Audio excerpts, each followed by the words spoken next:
advocating for your body as a woman. Take control of your sexual health. Have ownership of that. Like, we make the decision if we want to let a man enter our body. Don't feel obligated. Don't feel like it's something that you have to do.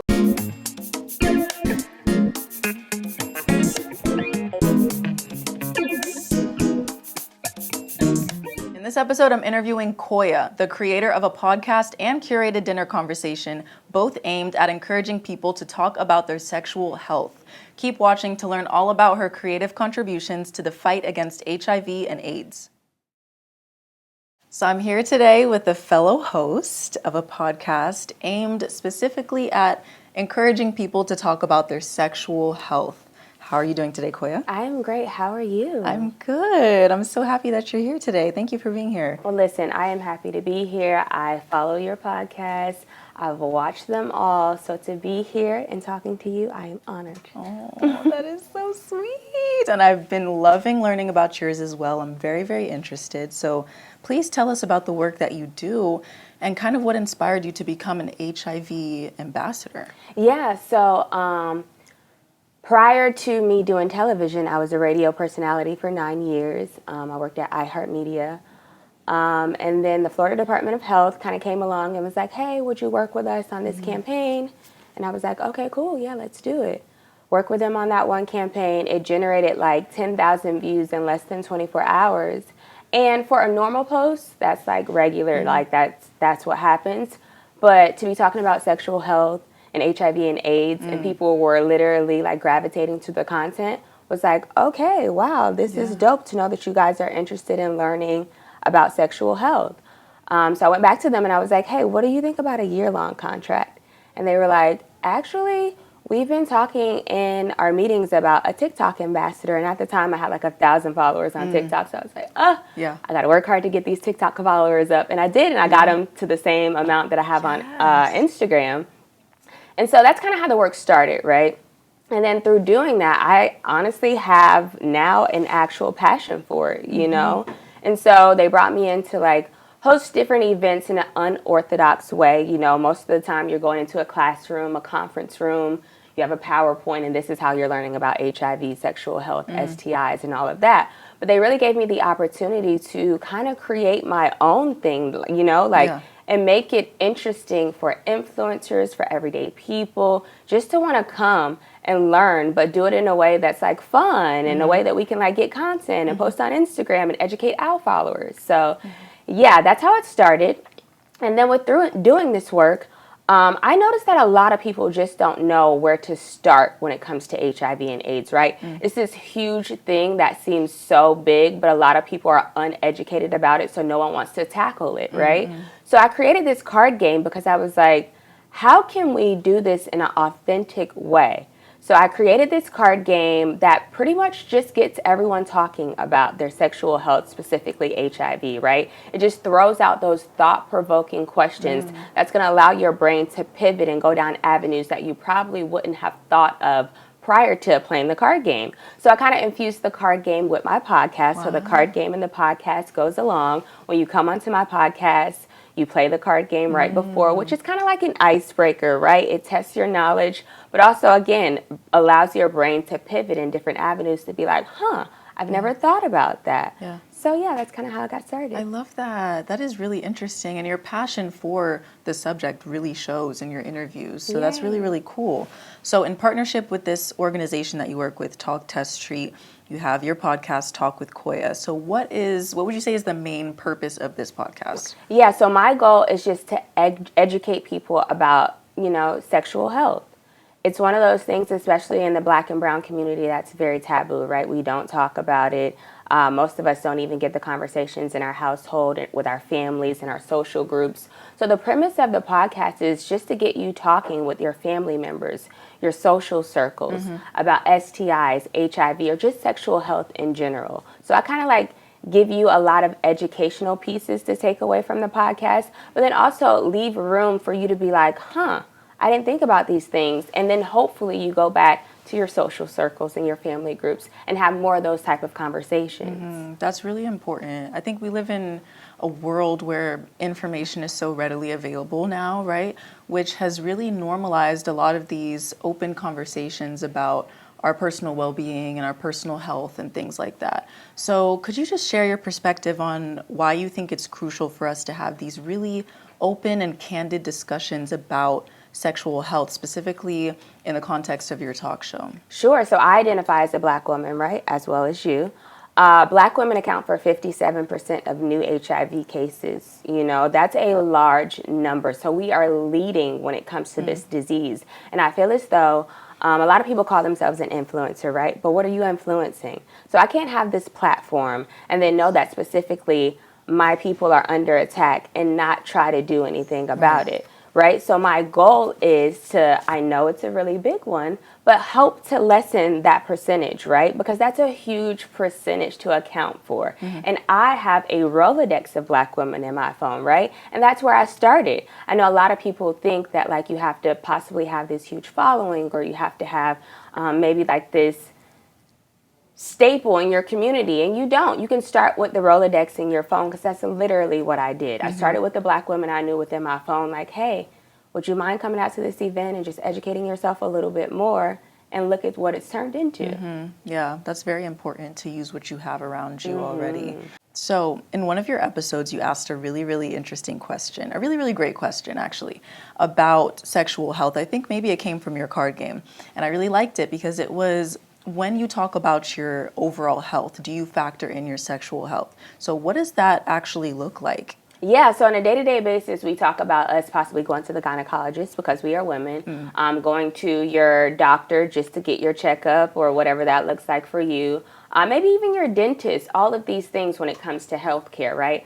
But not often do we think about our sexual health actually being parallel and in line with our actual health. Like a lot of people don't think that. When they talk about their health, they're just talking about, you know, what that looks like in regards of, oh, I have low cholesterol or high cholesterol or things like that. But it's like, no, like, what's your status? When's the last time you contracted an STI or possibly have had an HIV scare? Okay, are you a candidate for PrEP? Okay, do you know about PEP? You know, so it's like a lot of people were not educated about their prevention options. A lot of people were just ignorant to the subject at hand altogether. So for me, it was just a way to open up people's eyes to realize, like, your sexual health is also in line with your overall health. So I need you to factor the two together when you speak about it. Yeah, it's very important. And I think it's also because it's not a very, like, sexy conversation to have. And I think it's scary for a lot of people, too, to talk about it, right? Like, I remember this conversation became more prevalent when I went into college. I remember the school always talking about the importance of getting tested and just utilizing the resources that we had on campus. But I think there's also a lot of shame attached to the discussion of STDs in general, especially among younger generations. So how are you working to kind of break this stigma and take away this fear of judgment for people? I think one way is like doing the events that I do, right? That's why I make them fun, inviting, Instagrammable. We live in a content-based world. Content is king right now. So what do? When we have these different engagements and events, make it content worthy so that the people are actually going to come and want to take something away from it. But not only that, I'm looking for you to also go educate the audience that you report to every day on a daily basis, you know, and educate them. So I think by way of like doing things that are unorthodox, I think the textbook things still work, you know, pulling out the good old PowerPoint and sitting in a conference room. Those things still do work, right? But my whole thought is to just do it in a way that's going to be digestible for people. It's one thing to have all of this information and try to give it to someone, but if they're not going to digest it and then go back and regurgitate it, was the work really done? You know, so that's my overall goal. Yeah, that's very, very smart. It's really interesting to me how you make it almost entertaining to talk about this. Do you have any other strategies that you use to kind of reach your target audience, or maybe even people who are outside of your target audience? I think listening, right? Like one of the things specifically in the field of HIV, Black women were overlooked for a very long time. A lot of times you'll see HIV commercials when it comes to medication, right? And you'll probably see like a white couple or you'll see a gay couple. But it's like, if Black women are leading with contracting this virus, why aren't we somewhere in this promo? Because it makes it seem as though, oh, this doesn't apply to us, when really we're leading in it, right? So, yeah. I want to discuss your other initiative, Risky, the curated dinner conversation. How does this dinner work and what topics are discussed there? Sure. So Risky started as a small little dinner conversation that I did in Orlando. And it really was to do what I'm saying, right? A unorthodox way to do the work that I'm doing, right? And it started as this little dinner party in Orlando in this small little penthouse in Winter Park. And now we're taking it all over the United States, and we're going to different cities and just educating Black women from all over the U.S. So, yeah, it's a dinner party that we do. We're going to Chicago on July 11th. Nice. So I'm excited about that. And a lot of the conversation is just really to get other people's opinion on why do you think that Black women are the leading case when it comes to HIV, right? Also, like, what are some stories that you've heard? How do you think that we can help get these numbers down? How much of a responsibility do you feel being a Black woman and knowing that this is out there happening, you know? So these are the type of conversations that we are having. This is a lot of the questions that are thrown out. And I love Risky because I feel like you can never predict where the conversation is going to go, right? Like, I have like my questions that I have in my bank, but then a lot of times we get in these rooms and these women start talking and they open up and they start telling you some things that allow the conversation to take turns in different avenues that you're like, whoa. And even though it is a curated dinner conversation, it's different every time, every city. Like, you never know what to expect, but our goal and our hope is to go and educate other Black women because we invite Black influencers and we give them an opportunity to bring another Black woman as well so you can educate her. But our goal is that you take this information from this dinner party and go and let your followers know. We can't leave it in the hands of other people to advocate for ourselves because, as we see, they're not putting it in the commercials. So we have to take it upon ourselves as Black women to hold and grab another woman's hand and be like, hey, no, sis, I'm going to educate you on what I found out. That's very important. I think one essential factor that you've really highlighted through everything that you do in this overall fight against HIV and AIDS is the significance of candid and open conversations. So how do you feel that this dinner party is contributing to this very necessary open dialogue? Yeah, so the cool thing, I think it was Houston. The Houston event, someone brought their mom, which I thought was really cool. Her mom was her +1. And just through the conversation of being there, there was a breakthrough that happened between she and her mom, right? Because I know when I was growing up, my mom didn't give me the conversation that I probably needed when it came to STIs, HIV, or overall sexual health.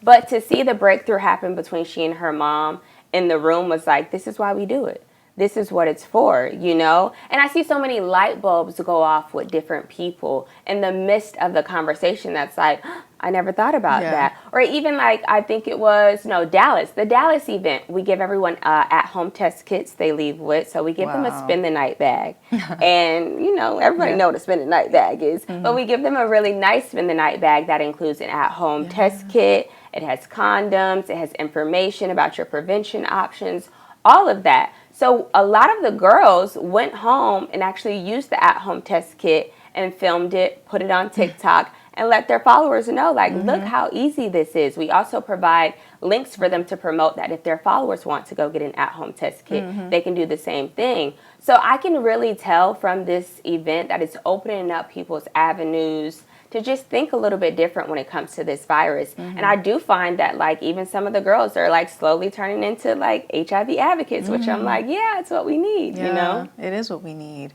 So this dinner conversation is mostly focused on this very alarming trend of Black women leading in new cases of HIV in the United States. So Black women are 15 times as likely to die from HIV infection as their white counterparts.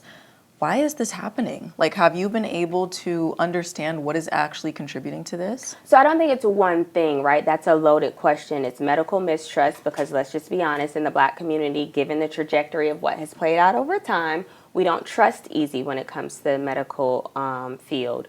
Black and brown people also don't have access to health care like everyone else does. So that's another option. The obvious, people not getting tested. Being a heterosexual Black woman, I know that in the past, there's been men that I've dealt with or people that I've overheard that they've dealt with that just feels as though if she gets tested, I'm good, kind of thing. True story. I was in Dallas for my risky dinner conversation, and my Uber driver, we were talking. I told him what I did for a living, and he was like, "Oh, well, I know I don't have HIV." And I was like, "Okay, that's awesome. Like, you've been getting tested." He's like, "Nah. When my son was born, that's how I found out."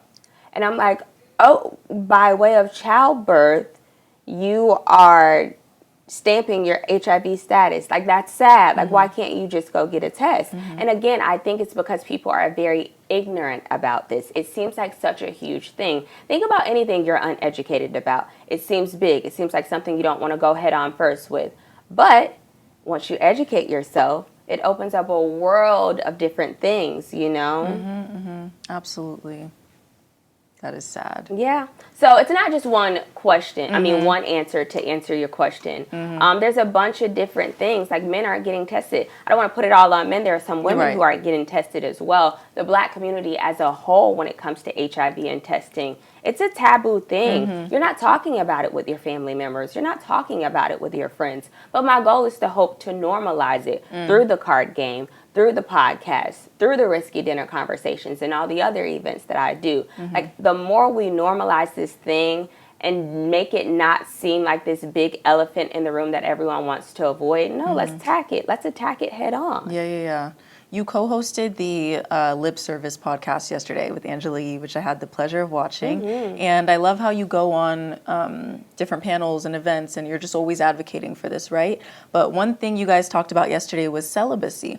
And I found it really interesting to learn that you've been celibate for 3 years and 4 months. Yeah. But not only that, I found it interesting that the reason for this was based on what you've learned through your HIV advocacy, just through working, in this. So I kind of want to know a little bit more about the things that you've learned that have caused you or led you to this decision.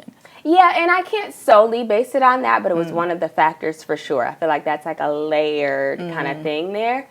But I think it just makes you look at people differently, knowing that viruses are rampant and running through our community, and people aren't taking enough measures or precautions to, people aren't even doing it for themselves. So if you are not even advocating for your own body and your own self, what makes you think you're going to care about me? Yeah. Correct. Like, how can I expect you to have the same?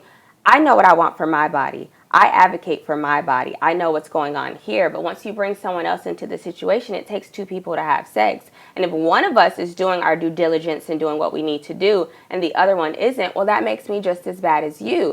So it really made me take a step back and just evaluate, like, I shouldn't just so willy-nilly be able to give my body away, especially knowing that we account for 57% of new HIV cases. And that's just HIV. Let's not talk about syphilis, gonorrhea, chlamydia, herpes, all the things that are out there, right? So the best way I feel right now, where I'm at in life, that I can protect my body and myself is by doing that. Yeah, I love that. And then also taking into account just the fact that our rights as women are just being taken away left and right is also something that I'm sure contributes to that. Do you feel like this work that you do kind of makes certain aspects of your life a little bit more difficult, like dating? Because I imagine that knowing all that you know has, really changed your outlook on a lot of things, like you said. Yeah, I'm not sure when it comes to dating. I know from my perspective, I don't feel away, but I can imagine a man may feel a little bit intimidating knowing the work that I do, right? But I do think that it takes a special kind of man that's going to be able to, one, get my attention, but then two, be able to match my energy when it comes to the work that I do. And that's really what I want. And I think that's part of the reason, going back to the celibacy, that I'm just kind of like chilling right now, you know? When I find someone who's on the same page, who can meet the energy that I'm at, then yeah, maybe it may be time to like reevaluate that situation when it comes to celibacy. But for now, it's just me and me. And it's the only way that you can ensure, you know? Like, it is the only foolproof way, 1,000%. And it's no shade. Like, sex is a thing. It's happening. If you're out there doing it, of course. I was once out there before my celibacy journey doing the same thing. But knowing your prevention methods and options is a huge thing. But also, more importantly, advocating for your body as a woman. That's my whole thing when I go and talk at these risky dinner conversations, right? Take control of your sexual health. Have ownership of that. Like, we make the decision if we want to let a man enter our body. Don't feel obligated. Don't feel like it's something that you have to do. Hookup culture, especially now, is such a thing. It's in the music. It's on social media. People are walking half naked down the street, letting it all hang out. So because it's in your face all of the time, it makes you think like, oh, I have to do certain things, or I got myself into the situation. No, babe, take ownership of your own body. You have agency over this thing that belongs to you. I love that. That's very important to know. So you're involved in so many different projects and initiatives, and you do so much. It honestly is so shocking to me how you even balance it all. But what is the main thing that you want to accomplish with all that you do, and what mark do you want to leave? I just want to leave an impact on the world, right? Specifically women, Black women, because I identify as that. All women for sure. The work that I do right now is targeted towards Black women for obvious reasons. But I just want to be able to help other women. I want to be able to have an impact on the world in a positive way. If I can be responsible, one of the people, because it takes a village. It takes a lot more than that, actually. But if I could be one of the people that's in charge or that is responsible for helping get some of these numbers down, that would be awesome. If I could be someone who is responsible for educating other Black women to go back and regurgitate that information to other people, that's like, to me, that's good. Like, that's it for me. That's what I want. I just want to make sure that I'm able to impact other people so much that they can go and impact others. So Yeah, I think we should not underestimate the work that you've already done. Like, just changing people's mindsets is already such a big step, because that's where it starts, right? Yeah. So thank you for the work that you do. Thank you. And thank you for coming in and sharing your insight and for teaching us something today. I really, really appreciate it. Make sure to keep up with Koiya on social media, and make sure to check out her podcast, Talk with Koiya, as well as her curated dinner conversation, Risky. And as always, thank you so much for tuning in, and make sure to tune in next week for a new episode of How She Did It.